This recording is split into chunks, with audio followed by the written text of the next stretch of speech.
చిత్తూరు జిల్లా గంగాధర నెల్లూరు నియోజకవర్గం కార్వేటి నగరం మండల కార్యాలయ ప్రాంగణంలో 7వ రోజు ప్రాజెక్టు పరిధిలోని కొనసాగుతున్న అంగన్వాడీల నిరవధిక సమ్మెలో నల్ల రిబ్బన్లను నోటికి ధరించి సమగ్ర శిశు అభివృద్ధి సేవా సంస్థ కార్యాలయం నుంచి మానవ ఆహారం మరియు ర్యాలీ మండల కార్యాలయ ప్రాంగణానికి చేరుకున్నారు.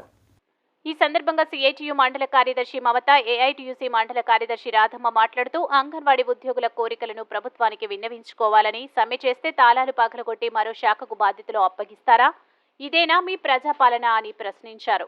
ఈ కార్యక్రమంలో భాగంగా కాంగ్రెస్ నాయకులు మద్దతు తెలిపి సమ్మె జరిగే ప్రతి ప్రాంతంలో భాగస్వాములు అవుతామని తెలిపారు.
ఈరోజు అంగన్వాడీల సమ్మెలో భాగంగా 7వ రోజు మేమందరూ మాట్లాడకూడదని అనుకున్నాము.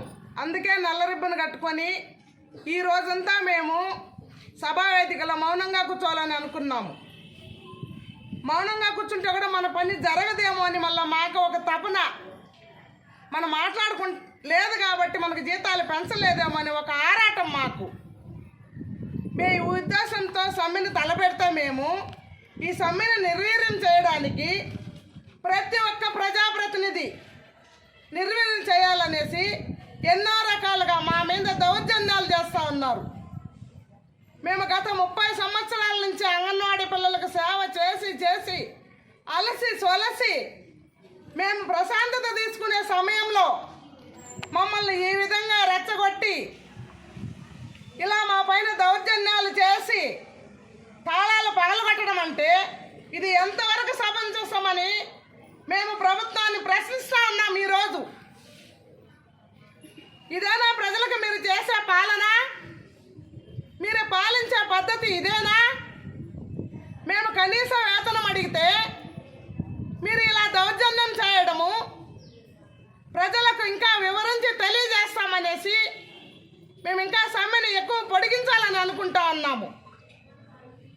మీ పద్ధతి మారుతుంది, ఖచ్చితంగా మీరు మారుతారనే ఉద్దేశంతోనే మేము షెడ్యూల్ అయితే 22 వరకు ఇచ్చాము.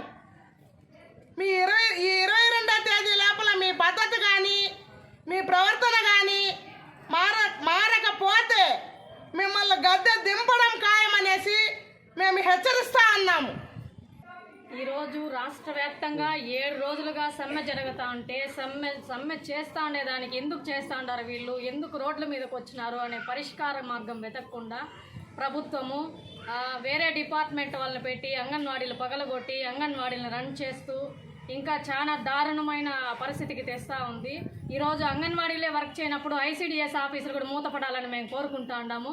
మేమే వర్క్ చేయనప్పుడు ఇంకా అక్కడేం పని ఉంటుంది?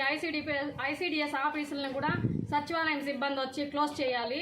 ఎందుకంటే ఈరోజు మా వర్క్ అదర్ డిపార్ట్మెంట్స్ వాళ్ళు వచ్చి ఒక హాఫ్ డే కూర్చొని చేస్తూ ఉండారంటే ఇంకా వాళ్ళకి ఏం వర్క్ ఉందని అక్కడ అర్థము. వాళ్ళ డిపార్ట్మెంట్లో వాళ్ళు వర్క్ చేయలేదు కాబట్టే కదా మా పనులు వచ్చి చేస్తూ ఉన్నారు ఆ రోజు వచ్చి వాళ్ళు. కాబట్టి ఇంకా ఏ ఉద్యోగస్తులు సమ్మె చేసినా వాళ్ళకి వేరే డిపార్ట్మెంట్ వాళ్ళు ఉంటారు, వాళ్ళు వచ్చి ఆ సెంటర్లు తెరుస్తారన్నమాట. వాళ్ళ పని వాళ్ళు చేసుకొని పోతారు. కాబట్టి ఉద్యోగస్తులకి భద్రత ఎక్కడుంది ఈ ప్రభుత్వంలో? మేము ఖచ్చితంగా చెప్తా ఉన్నాము, మీరు ఎన్ని ప్రయత్నాలు చేసినా మా సమ్మె అయితే విరమించేది లేదు. ఇప్పటికైనా మీరు శాంతియుతంగా మేమేం అడుగుతా ఉన్నాము, వాళ్ళ డిమాండ్స్ ఏమి, కనీసం మా జీతం తీసుకొని ఒకరోజు మీ ఎమ్మెల్యేలను వచ్చి కూర్చోమనండి, ఒక నెల చేయమనండి, మా అంగన్వాడీలు పని చేయండి, వాళ్ళ 11,500 జీతం తీసుకొని పిల్లకాయలకి గ్యాస్కి ఇంట్లో అన్నీ చూసుకోమనండి. కూరగాయల బిల్లులు కానీ కనీసం అన్నిటికీ మాకెప్పుడో 6 నెలలకి అట్లా బిల్స్ పడతాయి. కానీ మేము ఆ 11,500లోనే మా పిల్లకాయలకి ఏ లోటు లేకుండా అంగన్వాడీ పిల్లకాయలకి కూడా మెనూ ప్రకారం మేము ఫుడ్ పెట్టుకుంటూ ఇన్ని చేస్తూ ఉంటే ఈరోజు ఇంత దౌర్జన్యం చేస్తూ ఉంది ఈ ప్రభుత్వము. మీరు ఎన్ని చేసినా మా సమ్మె అయితే ఆగదు. దీన్ని మళ్ళీ మళ్ళీ మేము చెప్తా ఉన్నాం. మీరు ఏ డిపార్ట్మెంట్ తెచ్చి పని చేసినా కూడా మేము ఎప్పటికీ భయపడము. ఇది ఇంకా ముందుకు సాగుతుంది, ఇంకా విజృంభిస్తుంది ఈ సమ్మె. ఇది గవర్నమెంట్కి మేము ఇస్తా ఉండే మాదికే కాదు, రాష్ట్రం అంతా కూడా ఆయన నిర్ణయం తీసుకోవాల్సిన అవసరం ఉంది. ఎందుకంటే ఆయన క్యాబినెట్ మినిస్టర్.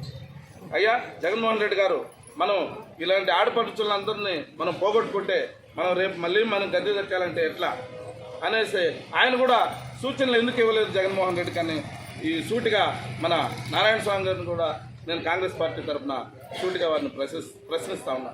ఎందుకంటే ఆయన కూడా ఒక క్యాబినెట్ హోదా కలిగిన వాడు. మీ సమస్యలు మీ ఇండ్లకి అంతా వచ్చి ఓట్లు వేసుకున్న వ్యక్తే కదా, మిమ్మల్ని ప్రతి పనికి ఉపయోగించుకుంటా ఉన్నారు కదా, మరి ఎందుకు అడగకూడదు?